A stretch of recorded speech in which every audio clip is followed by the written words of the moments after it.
Good morning, ladies and gentlemen, and welcome to the very auspicious 63rd Republic Day. Ma'am, please join us in singing the national anthem.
I would now request Ambassador Nirupama Rao to please come and read out the President's address to the nation. Ma'am.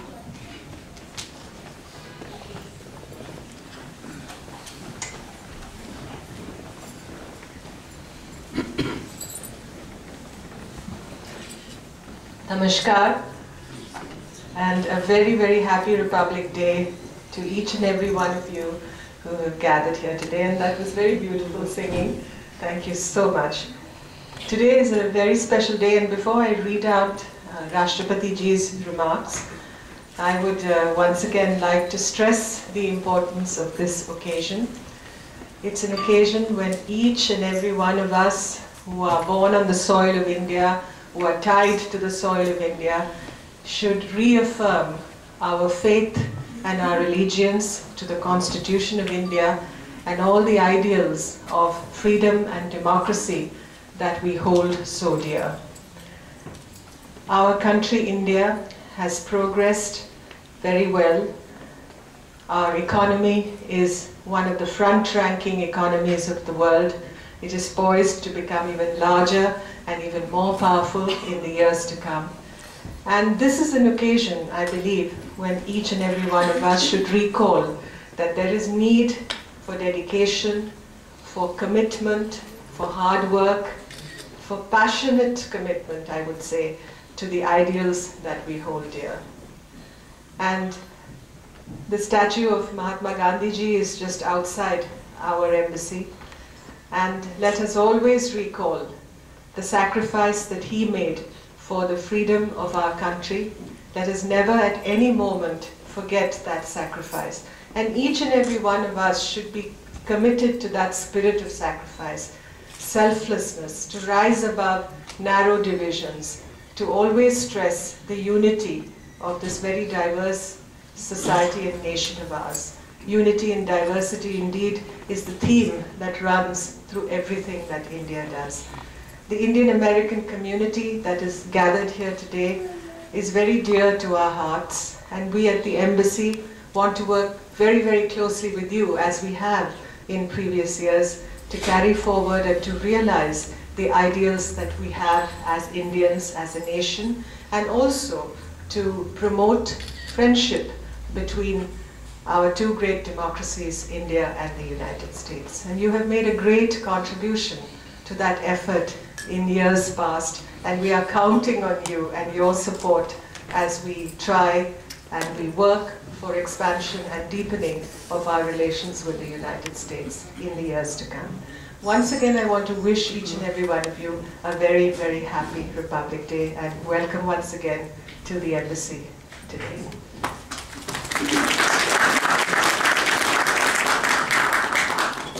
I will now read the speech by Her Excellency, the President of India, our Rashtrapati Ji, Srimati Pratibha Devi Singh Patil, to the nation on the eve of Republic Day.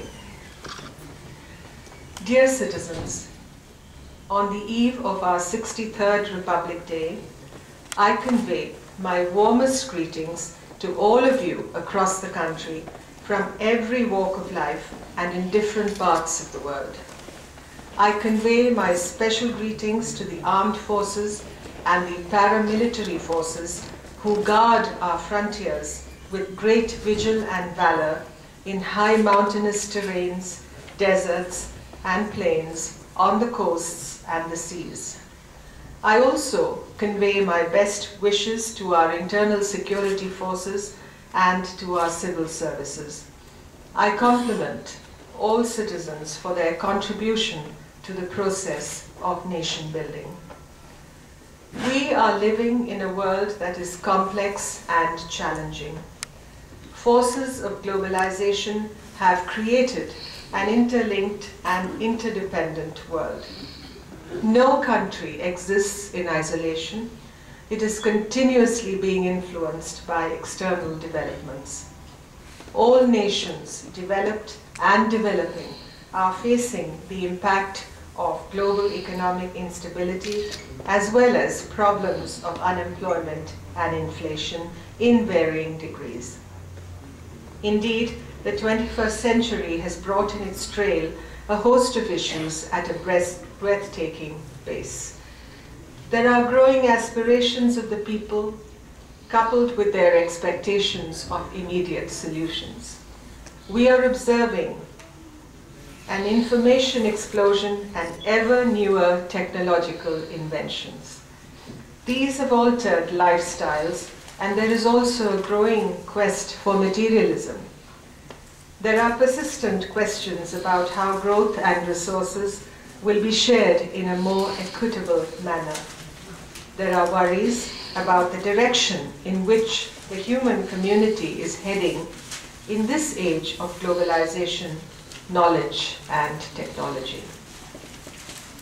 For us in India, the discourse is about how an ancient civilization and a young nation will move ahead to take India to its destiny. Our vision and our goals are clear. We look at building our country as one whose economy demonstrates a robustness to grow so that we can become a developed nation. For us, however, economic prosperity alone is not enough. We look towards an India where there is equity and justice. We look at democracy, rule of law, and human values as being essential for making our country strong. We want a scientific and technological outlook in our people. We also look towards India as a country which will continue to bring moral force on the global stage. I believe that there is a unity behind this vision of India. But yet, sometimes one gets distracted by discordant pulls and pressures. How should we proceed to build our nation and its people? I believe that the answer lies in our age-old values, the ideals of our freedom movement, the principles of our constitution, as also in our unity, a positive attitude, and our aspiration to grow. It is often said, but not fully realized, that we are very fortunate to have a rich legacy of values, traditions, and teachings. The ageless spirit of India, the eternal voice of India, has been resonating through millennia. What are those intrinsic qualities which have seen India prosper through centuries and eras? What is the message that should light our path as we chart our future course? Our civilizational ethos contains the lessons of duty and of truth. It tells us to be humane in all our thoughts and deeds. It highlights the qualities of compassion, care, and respect for others. It teaches that human beings and nature must exist in harmony with each other. all issues should be viewed in the context of humanity as a whole. Concepts like samanvaya, sarve bhavantu sukhinaha, vasudhaiva kutumbakam are the very essence of Indian thought. This philosophy has given succeeding generations the inherent strength to grow, embracing in their fold a vast diversity of cultures, languages, religions, and communities. So, when the question is asked as to what ideals should be placed before the new generation to take the country forward, should then there be any dithering or doubt in a country like India? As the inheritors of thousands of years of history and culture, we should follow the high ideals of our age-old civilization. More particularly, the youth should understand this, as they are the architects of the future as well. Our past becomes the essential guide for the future as well. In this context, I recall the lines of Gurudev Tagore. Every great people holds its history so valuable because it contains not mere memories, but hope and therefore the image of the future. Unquote. The past of India has been glorious, and so must be its future. We can also draw inspiration from our independence movement. It was a unique struggle, as it involved non-violent methods and required extraordinary mass discipline, steadfastness, and patience. We followed this course under the leadership of Gandhiji because we had faith in ourselves and in our strength. Surely we can demonstrate the same discipline in nation building. But how do we do this?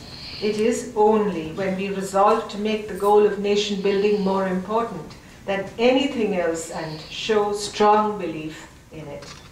It is then that courage, confidence, and determination shall be our companions in this task, which has to be carefully piloted in a constitutionally acceptable order.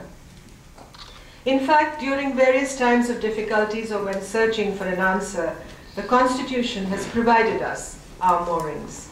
It was framed by those who had participated in the freedom struggle and had a deep understanding of the aspirations of the people and of our culture. The Constitution has been and should be our compass, guiding us in nation building. It is the charter of our democracy. It is the document guaranteeing individual freedoms to its citizens. It is the basis on which institutions of the state have been created and have derived their powers and functions. Our Constitution is a living and dynamic instrument which has demonstrated its ability to be flexible enough to meet the demands of changing times while retaining its basic features. Dr. Baba Saheb Ambedkar, in his closing speech at the Constituent Assembly said, I quote, "The first thing in my judgment we must do is to hold fast to constitutional methods of achieving our social and economic objectives." Unquote. Dear citizens, there is tremendous work to be done to move forward on our social and economic agenda if we are to achieve fast, inclusive, and sustainable growth. Our foremost priority is the removal of poverty, hunger, and malnutrition, disease, and illiteracy. All social welfare programs must be implemented efficiently. Agencies involved in the delivery of services should have a strong sense of duty and work in a transparent, corruption-free, time-bound, and accountable manner. We have a population which is predominantly young. With education and training, they can become skilled and thus capable of finding their livelihoods, starting their own businesses, and thus becoming productive assets.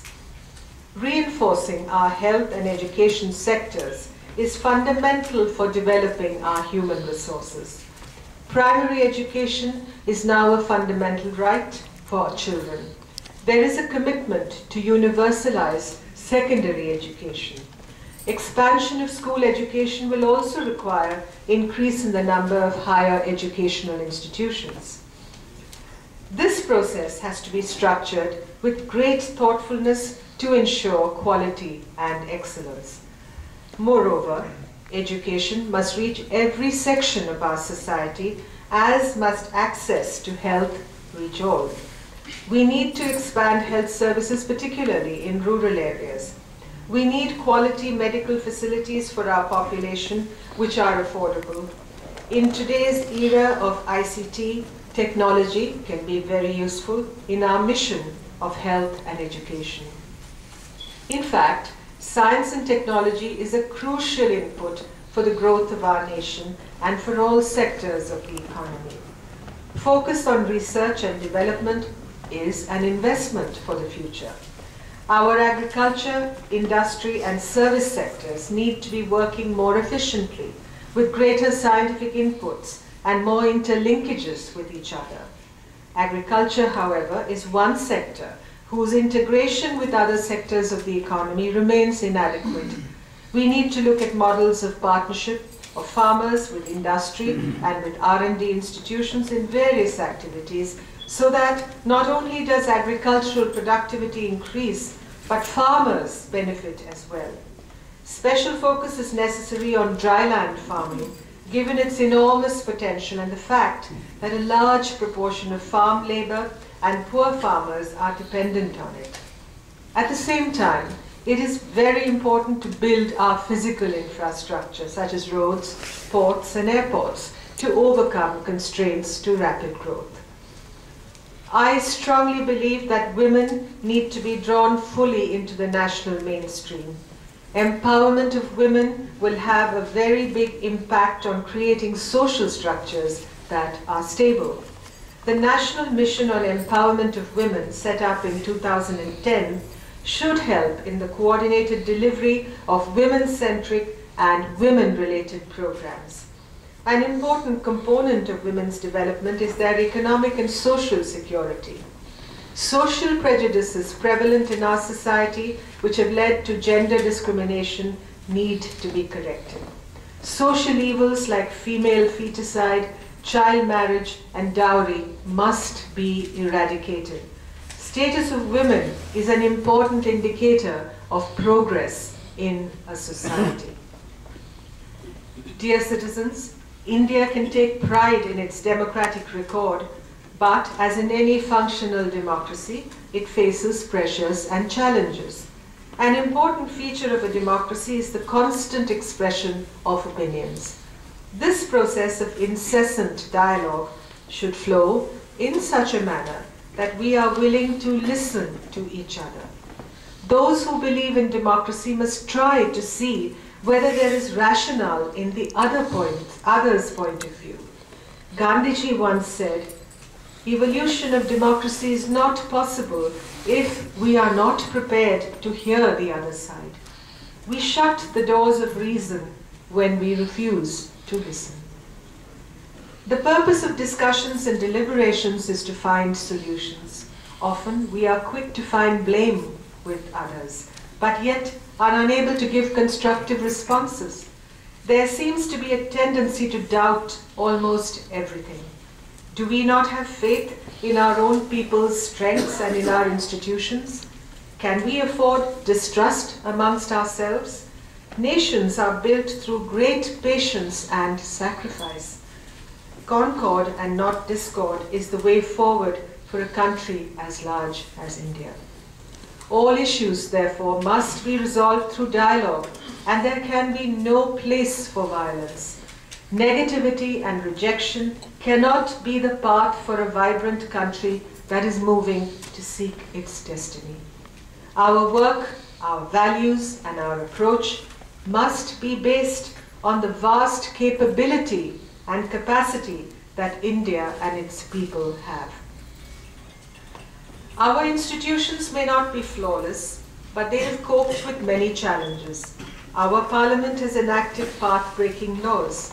Our government has put together schemes for the progress and welfare of the people. Our judiciary has a reputable standing. Our media too has played an important role. With all institutions working together for the same national purpose, it will create a stream of positive energy.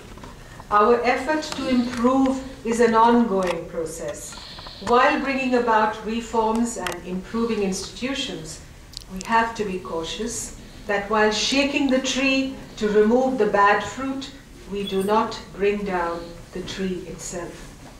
There will be short-term pressures, but in this process we must not lose sight of long-term goals and must work together on our core national agenda. I do hope, in the spirit of national interest, matters of national importance are discussed and solutions are found between different stakeholders. This will strengthen the roots of our democracy and the foundations of our nation.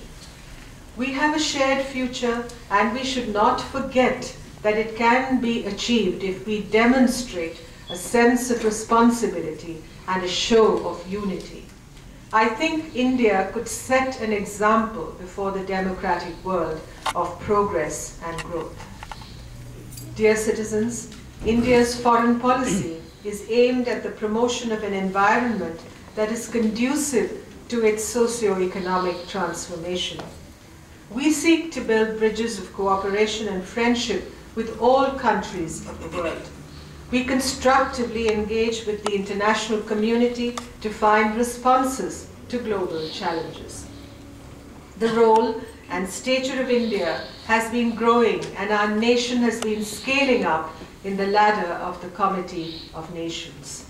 India seeks an architecture for global institutions that is more reflective of contemporary realities.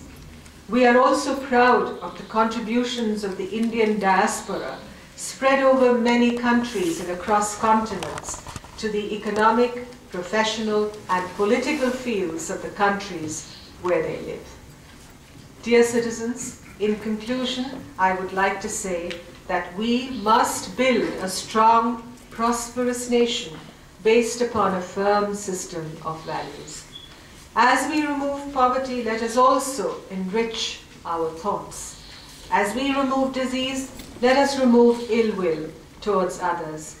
As our youth study more and acquire more knowledge, let them also learn to be more involved in activities for the progress of the nation other than only self-advancement.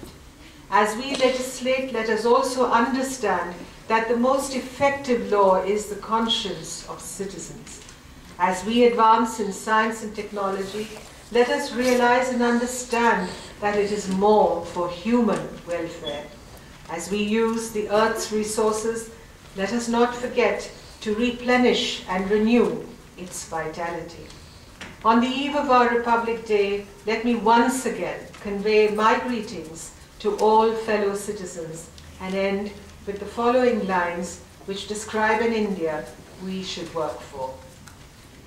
बहे जहाँ सद्भाव की नदियाँ, उगे जहाँ नैतिकता की फसलें, सब मन एकता की गीत सुनाए, पग पग देश का विकास बढ़ाए, मिलकर ऐसा देश बनाए।